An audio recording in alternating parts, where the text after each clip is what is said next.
Hello, my name is Chris Harold from Carson City, and this is Mike McCracken, also from Carson City. We are co-chairs of the Kids and Community Committee.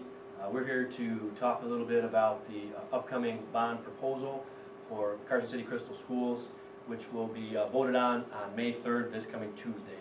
We just want to present the facts to you so that you can have an informed vote on May 3rd. We're going to go through a quick slide presentation talking about why should we do this, how much will it cost, and when should we do this. We need to consolidate our buildings into one central district, one campus to become more cost effective. We have to be able to weather cuts coming from the state, and we need to be able to use our dollars more wisely. We want to be able to improve the educational environment of our schools, and we want to offer the ability to provide more educational opportunities, more technology to our children in this day and age. We also want to be able to retain current students into our school district and attract new families, new students into our district. How will it make us more cost effective? Well, if we are all on one single campus, all the district buildings are on one campus, it's going to be much less expensive to maintain than multiple buildings. We're also going to update our facilities, build new facilities. Doing that, we can be much more energy efficient, and it will require a lot less maintenance and utility costs.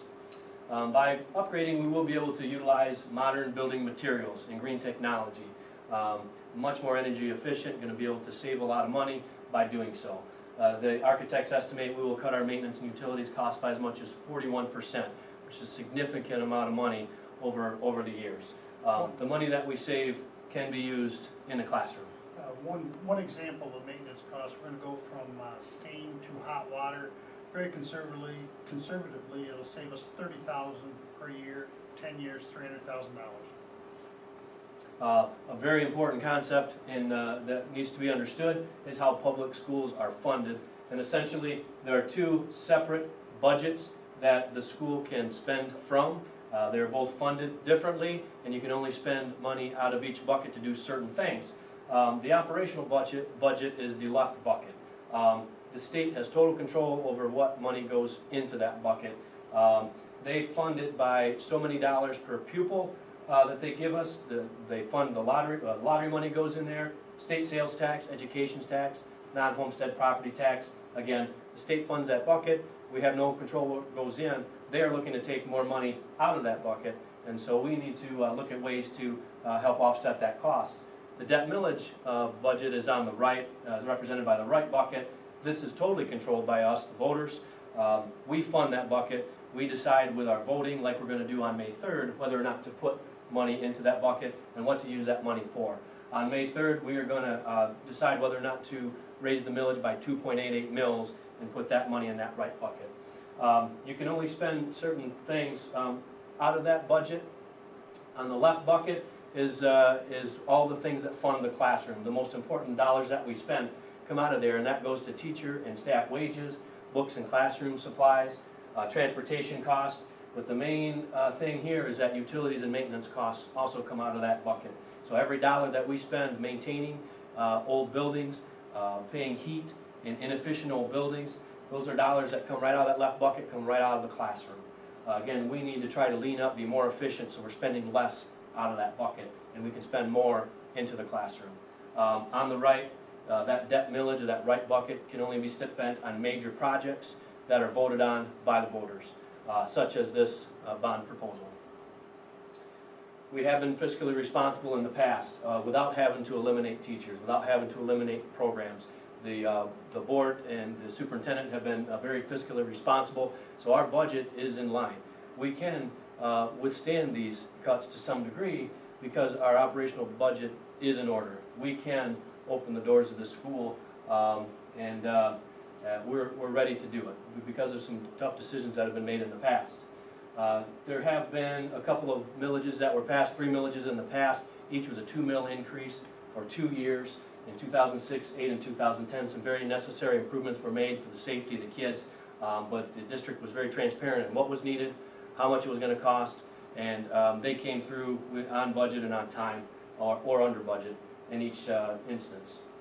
We have been upgrading, but although we've been upgrading, our facilities are aging. They're showing their age. They're becoming more and more expensive to maintain. In 2009, an architectural firm came through and did studies of our current facilities and found that our district buildings require significant improvements just to bring us up to current standards for fire safety, plumbing and electrical safety, such as in the elementary school, to improve egress and fire doors, fire alarm systems, and emergency lighting to bring us up to current standards. We would have to spend $187,000 in the lower elementary school currently.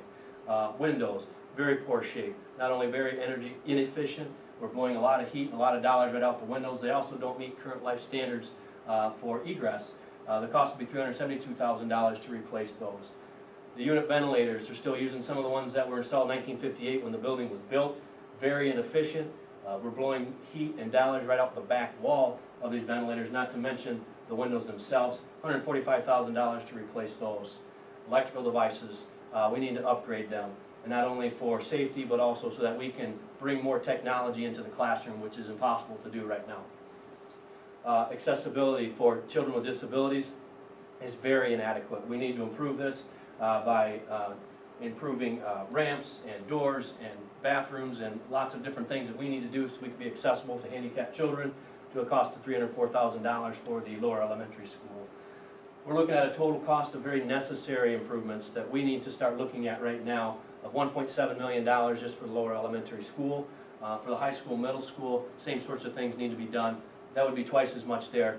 We're looking at over $5 million to bring us up to just current standards for these things that we've talked about. There's a lot of money to put into older facilities.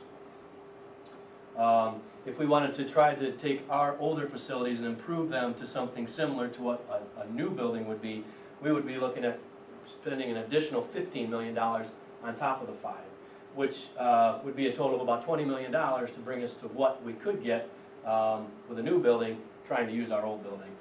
Not an efficient use of money when you look at it would only cost $27 million in comparison to have totally new high school, completely renovated middle school, elementary school with all new building materials, and be able to consolidate and become more efficient being on one campus. So you're looking at the cost of repair of old buildings of $20 million, new $27 million, but the main point is that a lot of this $20 million would have to come out of the left bucket, would have to come out of the classroom, whereas if we could just pass this millage on May 3rd and fund our right bucket, we can spend all that money just out of the right bucket and conserve the left and be able to spend that on education. Some of the challenges that we see in the lower elementary school right now, the cluster system, classrooms that you have to walk through one to get to the next, can be disruptive. The flow of how students circulate through the building is odd and inefficient. Safety and security is an issue with a door at each classroom where folks could get in or out. Only one, the main entrance here, before being able to get to the office area to be identified and allowed access to the rest of the building. Walking through this, down this corridor, you pass 3 classrooms of children before you get to this area. So not set up to be the safest and most secure building. The new proposal, the new building would be, safety would be at the forefront, be a much more safe and secure atmosphere. Current challenges in the high school, middle school area, very similar. Handicap access is essentially non-existent in a lot of areas of the building. There's no elevator to the 3rd floor. Heating, air exchange, ventilation, very poor and inadequate. Safety and security, again, an issue. Drop-off areas, especially at the middle school and upper elementary, are dangerous at times. Again, would be much better in the newer facility.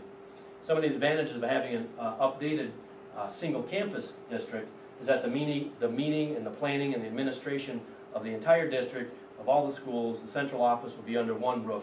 Much more efficiency of scale. We'll be able to share administrators, social workers, counselors. We can be much more efficient with our maintenance staff and food services. One central kitchen for the entire district. More ways that we can be efficient and be able to lean up a little bit.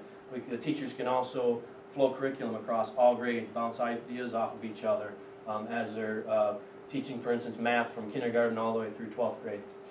We'll be able to have a lot more opportunity to offer innovative education, to keep up with technology, to keep up with modern education. We can offer that to our kids to help them be more competitive in this technological world by offering more